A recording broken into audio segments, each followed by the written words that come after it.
Hello नमस्कार दोस्तों।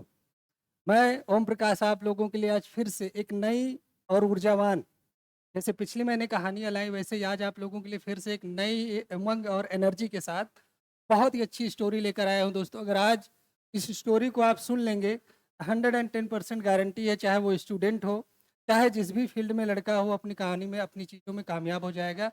इसकी 110% गारंटी लेता हूँ दोस्तों। बस इस वीडियो को पूरा अंत तक देखिएगा और केवल देखिएगा नहीं, समझने की कोशिश करिएगा कि बताया क्या जा रहा है। ठीक है दोस्तों, तो स्टार्ट करते हैं। मनुष्य जब से पैदा होता है और जब तक वो मर नहीं जाता तब तक वो कहीं ना कहीं कुछ प्रयास करता रहता है, निरंतर प्रयास करता रहता है अपने काम को लेकर, अपने परिवार को लेकर, मतलब किसी भी चीज को लेकर कहीं ना कहीं वो तैयारी करता है, उसके पीछे लगातार प्रयास करता है, मेहनत करता है, तब कहीं जाकर वो कामयाब होता है और उन चीज़ों को पाता है। आज जो मैं कहानी बता रहा हूँ कुछ अपने जीवन से ही रिलेटेड है, हम लोगों के सभी के जीवन में आता है, क्योंकि किसी भी चीज़ को पाने के लिए कहीं ना कहीं हर इंसान को लगातार प्रयास करना पड़ता है और बहुत परिश्रम करना पड़ता है और मेहनत भी करनी पड़ती है अच्छी तरीके से। तो ठीक है दोस्तों, तो बहुत ज़्यादा समय न लेते हुए मैं एक कहानी को स्टार्ट करता हूँ। कहानी है दोस्तों दो पत्थरों की। हो सकता है आप लोगों की सुना हो, आप लोगों ने इस कहानी को सुना हो, बट मैं जो कहानी बताया जा रहा हूँ 100% कुछ ना कुछ उसमें अलग ही होगा।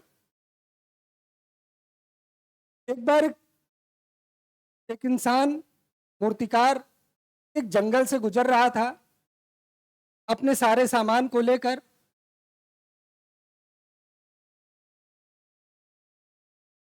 तो उसको रास्ते में एक पत्थर मिला। तो उसके मन में आया, उसको रास्ते में क्या मिला?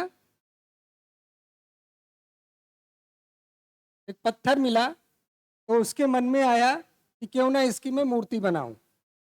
और उस मूर्तिकार ने अपने सारे औजार निकाले और इस पत्थर पे करना स्टार्ट किया। जैसे ही चोट मारा वैसे ही पत्थर से आवाज आई, अरे भाई रहने दो, तकलीफ हो रही, दर्द हो रही है। उस मूर्तिकार ने पत्थर को समझाया, भाई आज सह ले, अगर सह लोगे तो तुम्हारे जीवन में कामयाबी आएगी और एक दिन तुम्हारा नाम होगा। फिर उसने ये सोचकर उस पर दूसरा चोट किया, तीसरा चोट किया, और वो पत्थर बर्दाश्त नहीं कर पाया और वो बोला, भाई रहने दो, मुझे अपनी पूजा नहीं करानी है, मुझे अपने को बहुत ज्यादा फेमस नहीं करना है, मुझे अपने आप को बहुत बड़ा नाम नहीं करना है। और इस तरीके से बार बार मना करता रहा। मूर्तिकार समझाता रह गया मगर ये पत्थर समझा नहीं। अंत में मूर्तिकार ने जब मारा तो ये दो टुकड़ों में टूट गया, यानी इसकी सहने की शक्ति नहीं थी और ये दो टुकड़ों में टूट गया।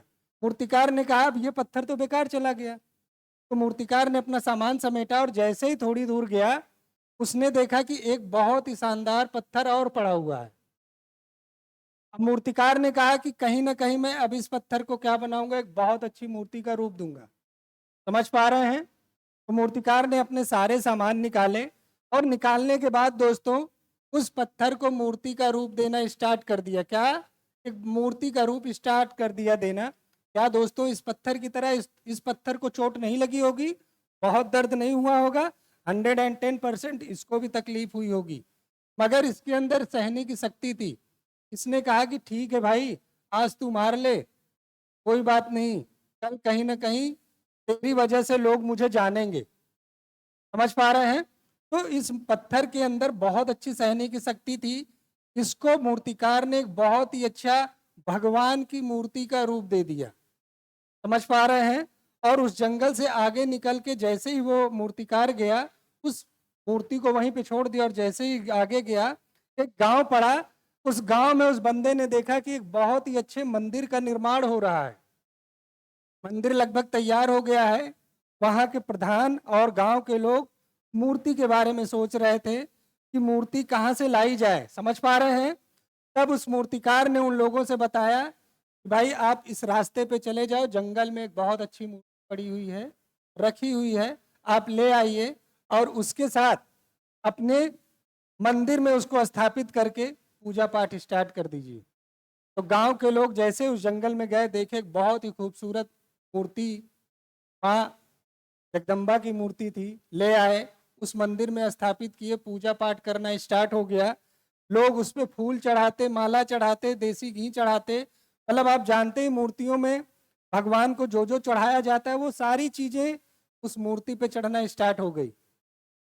लोगों को लगा कि यार कहीं ना कहीं मंदिर है तो मंदिर में एक नारियल फोड़ने के लिए पत्थर भी चाहिए, और कहीं ना कहीं कोने में एक ऐसी जगह भी होनी चाहिए जहां लोग अपने चप्पल और जूते उतारते हैं। समझ पा रहे हैं? तो जब लोग थोड़ा सा और आगे गए तो उन्होंने देखा कि वही पत्थर जो सहने की शक्ति जिसके पास नहीं थी, जो 2 टुकड़ों में हो गया था, उसी में से एक भाग को उठा के लाए, मूर्ति के बगल में रख दिया नारियल फोड़ने के लिए, और एक भाग को सीढ़ी के बगल में रख दिया जूते और चप्पल उतारने के लिए। और जब ये प्रक्रिया बराबर होने लगी तो ये पत्थर, जब इस पत्थर को डेली देखता था, यार मैं भी पत्थर हूं और तुम भी पत्थर हो, मगर तुम्हारे अंदर ऐसा क्या था कि आज तुम्हारी पूजा हो रही है, और मेरे अंदर क्या था कि लोग मेरे ऊपर चप्पल उतारते हैं और पत्थर फोड़ते हैं, नारियल फोड़ते हैं। समझ पा रहे हैं? तो इस मूर्ति रूपी जो पत्थर है, इसने कहा कि देख भाई, पहले वो तुमको मिला था, पहले वो मूर्तिकार तुम्हारे पास गया था, उसने तुमको ये चीजें बताई थी कि भैया अगर आज तुम सह लोगे तो कल तुम्हारी पूजा होगी, लोग तुमको पूजेंगे, मगर आपके अंदर वो शक्ति नहीं थी और आप 2 टुकड़ों में टूट गए। मगर मैंने उन चीजों को सहा, उसकी चोट को सहा, उसकी छीनी हथौड़ी की मार को सहा, और आज मेरी पूजा हो रही है। समझ पा रहे हैं? आज मेरी पूजा हो रही है, और आज आपके ऊपर लोग चप्पल उतार रहे हैं, और एक भगा आपका जो टूट गया था उसके ऊपर नारियल फोड़ रहे हैं। समझ पा रहे हैं? तो इस कहानी का शीर्षक मेन ये था दोस्तों, मेरा कहने का जो मेन मोटिव था कि सहने की शक्ति इंसान के अंदर होनी चाहिए। अगर आपको तराशना है, अगर आपको कुछ काबिल बनना है, तो सहन शक्ति अपने अंदर होनी चाहिए। आपको चोट लगेगी, आपको लोग तराशेंगे। चोट का मतलब क्या है? जब आप किसी भी चीज में, किसी भी फील्ड में कामयाब होने के लिए जाएंगे तो लोग आपको बोली बोलेंगे, लोग आपको ताना मारेंगे, मगर आपको उन ताना को सहना नहीं है। अपने लक्ष्य पे फोकस करना है, अपने गोल पे फोकस करना है। नहीं तो जैसे आपके ही आसपास लोग निकल जाते हैं, कामयाब हो जाते हैं, वो वही मूर्ति है दोस्तों जो छीनी हथौड़ी की मार सहते हैं। लोग उनकी पूजा करते हैं, उनके बारे में फिर बात करते हैं, मगर जब आप थोड़ी सी लोगों की बात सुन के अपने आप को हताश निराश करके अपने आप को छिपा लेते हैं और अपने प्रयास को बंद कर देते हैं कि यार जब वो नहीं कर पाया तो मैं क्यों कर पाऊंगा, ऐसा नहीं है दोस्तों। जरूरी नहीं कि हर इंसान के अंदर एक ही क्वालिटी, हर इंसान के अंदर वो हो कि अगर वो नहीं कर पा रहा तो मैं नहीं कर पाऊंगा, ऐसा नहीं है। समझ पा रहे हैं? तो लोगों के तानों को नहीं सुनना है, अपने लगातार प्रयास में, अपने प्रयास में कामयाब होना है, उसके लिए गूंगा बहरा बन जाना है। समझ पा रहे हैं?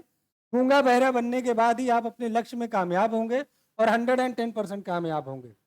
तो ज़्यादा समय न लेते हुए दोस्तों, अगर आप इस कहानी से कुछ सीख पाइएगा तो कुछ न कुछ कमेंट करिएगा और चैनल को सब्सक्राइब करिएगा। बाकी मैं ओम प्रकाश इन्हीं शब्दों के साथ अपनी वाणी को विराम देता हूँ। धन्यवाद।